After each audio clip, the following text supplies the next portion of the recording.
Liberté d'installation des médecins, un principe sacro-saint, c'est donc la thématique centrale, la colonne vertébrale de nos interventions, de nos relances tout au long de cette matinée, et en compagnie effectivement des intervenantes et intervenants qui vont se succéder et s'exprimer devant vous. Alors le constat, tout le monde s'accorde sur ce constat, vous le connaissez naturellement mieux que personne, vous le savez, la région Centre-Val de Loire est en queue de peloton des régions métropolitaines en termes de présence médicale sur son territoire, et près d'un habitant sur 5 n'a pas de médecin traitant aujourd'hui, donc 17%. Alors certes, on peut partir de cet état des lieux, mais l'idée vraiment de cette table ronde, c'est d'avancer des solutions véritablement, librement, sans tabou. Et on le sait, c'est un sujet particulièrement sensible, que le sujet de la liberté d'installation. Beaucoup y restent très attachés, d'autres sont plutôt en faveur de la coercition, d'autres évoluent, bien évidemment, dans leur jugement. En tout cas, ce débat s'annonce passionnant. Pourquoi je me suis intéressé à ce sujet? C'est parce qu'évidemment le Vendomois est concerné, mais le département du Loir-et-Cher, l'ensemble de la région centre, et puis au niveau national, on constate qu'1,5 million à peu près de Français renoncent aujourd'hui aux soins médicaux, que 30% des Français vivent dans ce qu'on appelle des déserts médicaux, et que 11% des Français n'ont pas de médecin traitant. Et vous avez bien souligné le fait que c'est un peu plus important encore en Loir-et-Cher et dans la région centre. Et puis surtout, un élément important, 50% des médecins aujourd'hui ont plus de 60 ans. Alors, j'ai voté la réforme des retraites à 64 ans, personne n'était d'accord, mais là, je crois que tous les Français sont prêts à mettre la retraite à 75 ans pour les médecins, pour les inciter à travailler le plus longtemps possible. Alors, fort de ce constat, en effet, un certain nombre de députés se sont mobilisés. J'ai participé moi-même à un groupe de travail qui était piloté par Guillaume Garot, socialiste, et ce qui m'a intéressé dans sa démarche, c'est que nous avons travaillé dans une démarche transpartisane, avec des députés de tous horizons politiques, des insoumis aux républicains, en passant par horizon des écologistes. Et d'abord parce que je suis élu local d'origine, et cette volonté de travailler dans une démarche transpartisane, elle est inhérente au travail de l'élu local. C'est moins évident à l'Assemblée nationale, et d'ailleurs on a entrepris un tour de France des déserts médicaux pour présenter la proposition de loi sur laquelle on était en train de travailler, et la première prise de parole qu'on avait dans le public, c'était de nous dire qu'est-ce que ça fait du bien de voir autour d'une table assis un insoumis, un républicain, un Renaissance. Ça ne ressemble pas à ce qu'on voit à l'Assemblée nationale. Et très, très franchement, ça m'a conforté dans l'idée qu'il fallait travailler dans cette dynamique-là. Ce groupe de travail a abouti à une proposition de loi dont le cœur du réacteur était en effet la régulation d'installation des médecins, mais il n'y avait pas que ça, il y avait aussi l'extension du contrat d'engagement de service public, le CESP, au premier cycle universitaire, de manière à faire en sorte qu'on puisse aider financièrement des étudiants qui s'inscrivent dans des études de médecine dès la deuxième année. Donc il y avait un certain nombre de mesures, mais c'est vrai qu'on a retenu essentiellement la régulation d'installation. D'autres groupes de travail se sont mis en place, notamment autour de la majorité présidentielle, groupe de travail auquel je participe, plutôt axé sur la question de la formation, et comment est-ce qu'on fait évoluer la formation des études de médecine pour faire en sorte peut-être d'attirer davantage de futurs médecins et d'en former davantage. Il faut aussi redéfinir ce que c'est l'installation. Est-ce que c'est la prise de poste intra-hospitalière? Est-ce que c'est la pose d'une plaque dans un cabinet de médecine libérale? Tout ça brouille un peu le sujet, même si la carte est assez parlante sur la désertification globale. Le sujet des internes, c'est qu'on n'arrive pas à les garder. On a 4 à 6 ans pour les garder dans le territoire, et il semble que, on a fait plusieurs études, une étude sur les externes va paraître bientôt, mais il semblerait que on donne plus de raisons aux gens de partir que de rester. Il y a un travail actif qui est fait avec tous les partis de la région, avec l'ARS, avec les départements, avec les CH, avec les jeunes chambres économiques qui sont des jeunes pairs non médecins et qui permettent, on a l'impression dans le Loiret, c'est ce qu'on expérimente, de donner envie aux gens de rester dans les territoires. Mais cette idée que les gens n'ont pas de raison de rester après 6 ans passés dans le territoire, moi me convainc, à titre de représentant des internes, que si on force les gens à rester après leur diplôme pendant une durée, ils s'en iront quand même après. Il y a quand même la question de comment est-ce qu'on maintient les gens sur le territoire, comment est-ce qu'on les fidélise, comment est-ce qu'ils s'approprient ce territoire. J'habite donc dans le sud de l'Indre, sur le territoire du parc naturel régional de la Brenne, et nous sommes à notre 2e contrat local de santé. Donc c'est dire à quel point c'est un sujet qui intéresse et qui est pris à bras-le-corps. Dans ce contrat, on commence d'abord par faire un diagnostic. Alors, je vais reprendre les grandes lignes de ce diagnostic parce qu'il est très parlant. C'est sur ce territoire qu'on a le plus fort taux de cancer, hommes et femmes, comparé au département, comparé à la région. C'est sur ce territoire qu'on a le plus fort taux d'affectation de longue durée, diabète et autre chose. C'est sur ce territoire qu'on a le plus fort taux de maladies mentales, le plus fort taux de suicide. Avec ça, et je ne m'arrête pas là. Un sondage a été fait pour savoir comment les habitants de ce territoire renonçaient ou essayaient d'avoir des soins. 30% renoncent, dans le sondage de 2017, 30% renoncent occasionnellement à se soigner, et 12% de manière continue. Quand on regarde sur ce territoire qui était un peu élargi pour l'étude à environ 50 000 habitants, plus de 7 000 sont sans médecin traitant. Alors, maintenant, il y a un chiffre qui est un peu au sommet de tout cela. Quel est le taux de mortalité? Si je vous disais qu'il était inférieur à la moyenne régionale et nationale, je vous mentirais. Bien évidemment, il est supérieur. Et quand en plus on regarde les perspectives de la démographie médicale, aujourd'hui, nous ne sommes pas dans le creux de la vague. Le creux de la vague, il est devant nous. Voilà donc les perspectives, l'état de la santé de nos concitoyens, de nos patients, de nos familles. Je fais d'ailleurs partie de celles et ceux qui pensent que la communauté des médecins, si tant est que ce soit une communauté, parce qu'ils sont très très différents, il y a 1000 médecins différents, aurait davantage intérêt à davantage se saisir de ce débat, de cette question, et j'ai le sentiment que la discussion, c'est mon sentiment, que la discussion au sein des médecins est un peu bloquée. Et c'est parce que, c'est mon analyse, le pouvoir politique a le sentiment que ça n'avance pas, il n'y a pas de proposition raisonnables, bien sûr, sur lesquels on puisse discuter, il y a un risque, on peut le dire comme ça, moi je crois, qu'à un moment donné, la représentation nationale se saisisse d'un sujet qu'elle estime insuffisamment traité par les acteurs. À ce titre-là, le fait qu'on puisse en parler en CRSA, c'est aussi une démonstration de ce que non, c'est possible d'être discuté, et d'être discuté sur les territoires, et qu'il faut se garder de solutions effectivement miracles ou de choses un peu brutales qui seraient de toute façon déceptives. Car en effet, il y a probablement, et nous en mettons en œuvre, un tas de petits éléments pour améliorer la situation. Même si de mon côté, bien sûr, je représente l'État et je travaille dans le cadre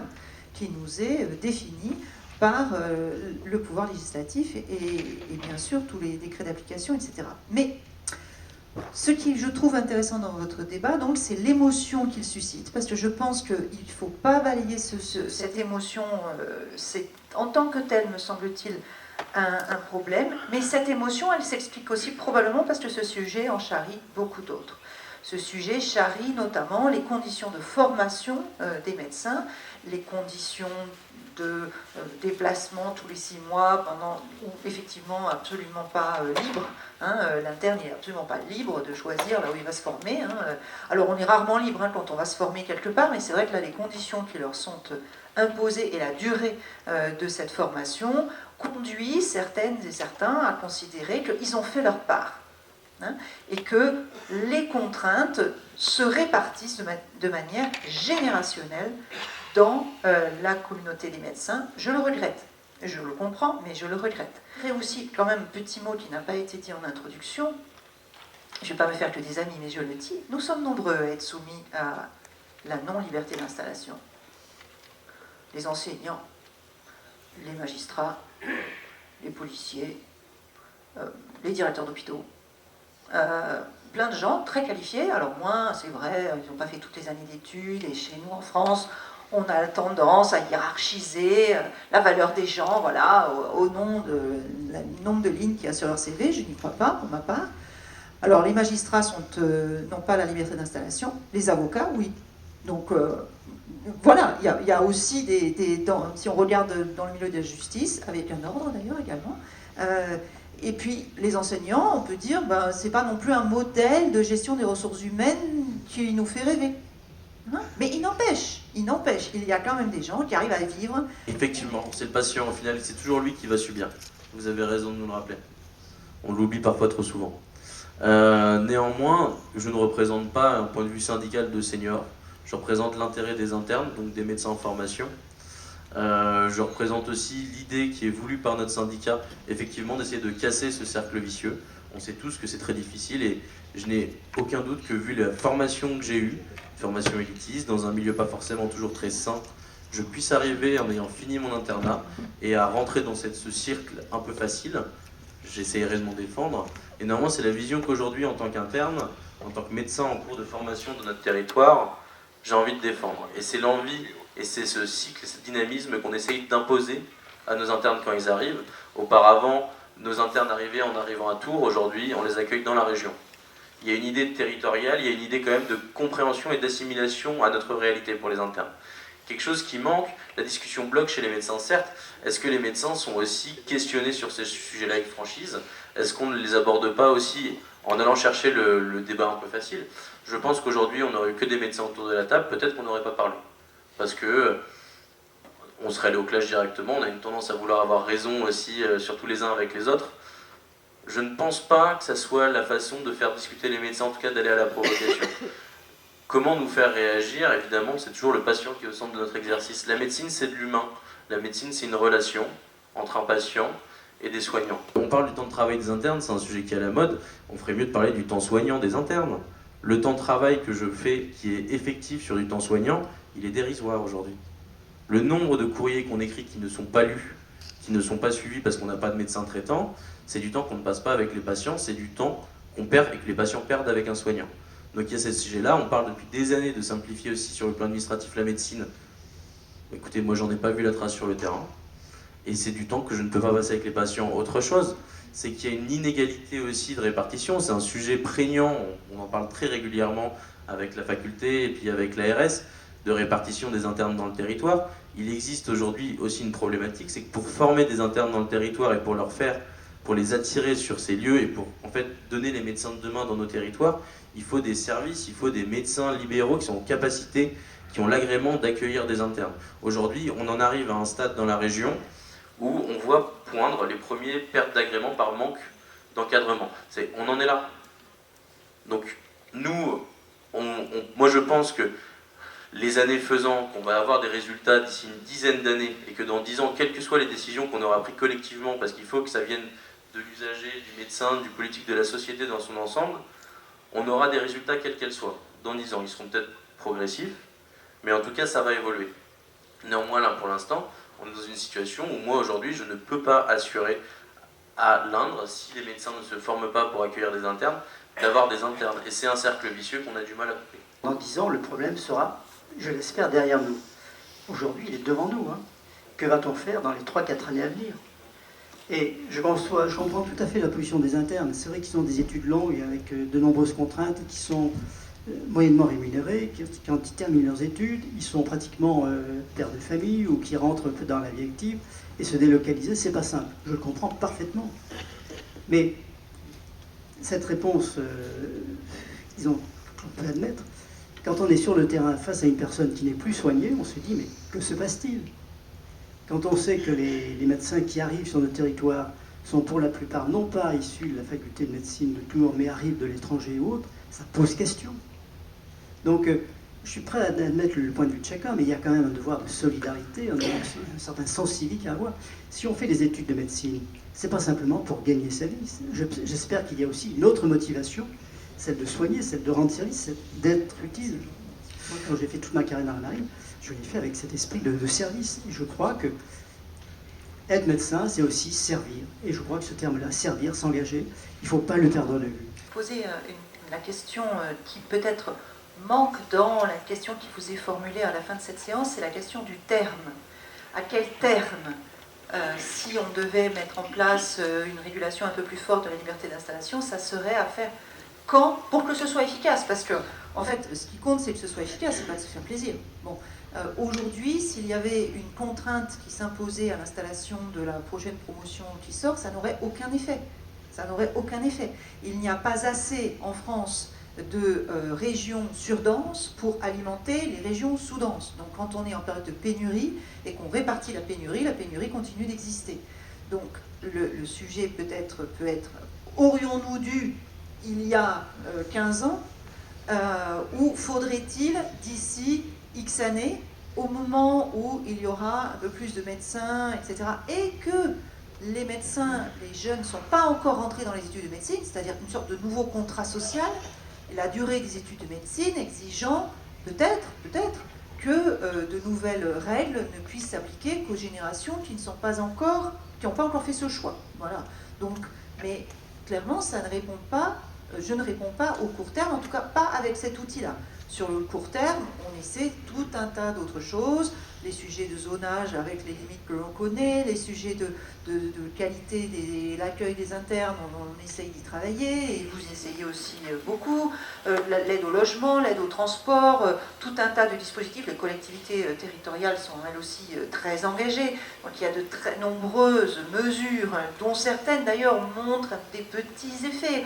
On voit quand même que les installations en France en ZIP, donc les zones d'intervention prioritaire, progressent légèrement.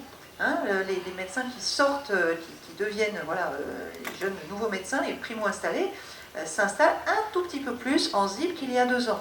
Voilà, alors est-ce qu'il se passe quelque chose? Est-ce que c'est lié d'ailleurs au ZIP ou est-ce que c'est lié à autre chose, à l'évolution de la formation? Et, bon, ça je ne sais pas, mais c'est vrai que sur le court terme, en vérité, on n'a pas de solution qui vienne de la contrainte à l'installation. En tout cas, c'est ma conviction liée simplement à l'arithmétique. Je partage à titre personnel, je précise, parce que je représente une institution qui a aussi, je dirais, un discours politiquement correct, mais à titre personnel, je partage une grande partie de votre constat, Madame Debord, par rapport aux réflexions que vous avez faites également. Mais par contre, clairement, on ne fera pas de la médecine sans les médecins. Et même si je fais partie de cette génération sacrificielle, on m'a dit ça encore très récemment, des jeunes confrères, des jeunes quadras, et je n'ai pas senti qu'ils me disaient ça comme un compliment. J'ai effectivement 68 ans, je bosse encore, certes à temps partiel, c'est pour répondre donc, la retraite à 75 ans. Là, vous n'avez pas besoin de légiférer. Nous sommes un certain nombre de médecins, il y en a dans la salle à continuer de bosser malgré notre grand âge, donc pas de problème. Pour autant, il faut entendre l'évolution de la société, il faut entendre les desiderata des générations montantes qui... bon, ben voilà, on n'a pas tout à fait la même vision de la vie, même de la société. Pour autant, je partage totalement aussi votre vision du métier. Je pense que, moi, j'ose espérer qu'on ne choisit pas le métier de médecin comme un autre job. Je pense qu'on ne fera pas de médecine sans les médecins. Donc, on est obligé d'admettre qu'il va falloir se mettre, et là, je vous rejoins également, je pense que c'est à la profession aussi de faire des propositions, mais pas qu'au système libéral. Et c'est là où on en avait échangé en préalable. Je pense que renvoyer la problématique, le débat et les solutions à la régulation de la médecine libérale, je pense que malheureusement c'est un peu court. Alors j'empiète un peu sur mais je pense que c'est un peu court et que il faut absolument, et si on veut des solutions à court terme, parce que c'est quand même votre préoccupation principale, je pense qu'il faut se mettre autour d'une table, médecins libéraux et médecins publics. Il y a notamment le fameux dossier des urgences. On ne peut pas mettre ça sous le tapis sous prétexte qu'on est un médecin libéral, et cela c'est le président de l'ordre qui le parle. Je pense que la permanence des soins est un devoir déontologique.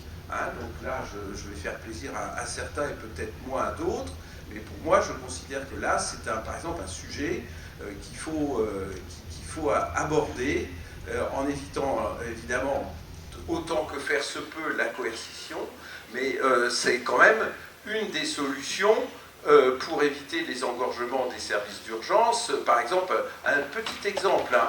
Actuellement, je l'ai vécu encore aussi avec des proches récemment, dans les EHPAD le week-end, vous n'avez aucune visite de médecin en cas d'urgence. Donc qu'est-ce que font les infirmiers de garde dans les EHPAD actuellement? Ils envoient aux urgences. Hein. Donc ça, ce n'est pour moi pas acceptable et il faut trouver des solutions, il faut se mettre autour d'une table. Pour moi, la régulation d'installation, enfin très franchement, il y a 2 ans encore, je n'avais pas de politique définie sur ce sujet, et même encore maintenant, je continue de m'interroger. Enfin, je suis quelqu'un d'ouvert, j'entends les objections qu'on peut m'apporter. Mais je constate aussi que sur les infirmières libérales, sur les pharmaciens, sur les sages-femmes, sur les kinés, j'ai un dentiste depuis juillet 2023, la régulation d'installation, elle est effective. Alors, là où je vous rejoins, c'est qu'elle est effective, pour avoir rencontré le président de la CPAM, elle est effective parce qu'à un moment, on atteint un nombre suffisant de praticiens qui permet de négocier avec eux, parce que ça ne peut pas se faire contre les professionnels de santé, ça se fait avec eux. À partir du moment où on atteint un nombre suffisant de médecins, enfin de professionnels de santé nationalement, on peut commencer à parler de régulation. Et au fond, aujourd'hui, c'est un peu ce que nous avait dit Frédéric Valletoux quand on avait échangé sur la loi Valletoux l'année dernière, et que dans l'hémicycle, j'avais porté avec un certain nombre de collègues le principe de la régulation d'installation. Je précise, pour rebondir sur ce que vous disiez, je m'exprime à titre personnel, parce que ma majorité gouvernementale, mon gouvernement est contre la régulation d'installation. Donc Et vous, Christophe Marion, est-ce que vous êtes pour? Oui. Est-ce que vous êtes partisan? Alors, moi, je suis partisan. Et d'ailleurs, c'est la raison pour laquelle j'ai travaillé avec Guillaume Garot et les députés qui le suivaient sur ce sujet. Mais je suis contre mon gouvernement là-dessus, contre la majorité présidentielle. Alors, je suis pour... Qu'est-ce qui vous est opposé? Qu'est-ce qui bloque de leur part? Alors, je suis opposé et en même temps en accord avec le président de la République, parce que j'ai distribué un document de campagne du candidat Emmanuel Macron en 2022, avant la présidentielle, qui disait dans le document... lutter contre les déserts médicaux, régulation d'installation. Bon, alors j'avais plutôt le sentiment d'être d'accord avec le candidat Macron en 2022 et être un peu en opposition maintenant avec le président de la République Emmanuel Macron. Et vous me direz, il n'y a que les imbéciles qui ne changent pas d'avis, ça j'en suis convaincu, et comme on a un président de la République extrêmement intelligent, eh bien, il lui arrive parfois peut-être d'adapter un peu sa vision des choses. Mais là, le en même temps ne fonctionne pas, là. Dans cette figure. En tous les cas, en effet, là, en l'occurrence, ça ne fonctionne pas. Mais donc, un certain nombre de professions aujourd'hui médicales sont régulées. On voit bien, alors c'est très compliqué de regarder ce qui se fait à l'étranger, parce qu'on a des systèmes de santé qui sont extraordinairement différents, et finalement, vous avez des études qui sont très ambivalentes quant aux conclusions sur l'intérêt de réguler l'installation ou pas.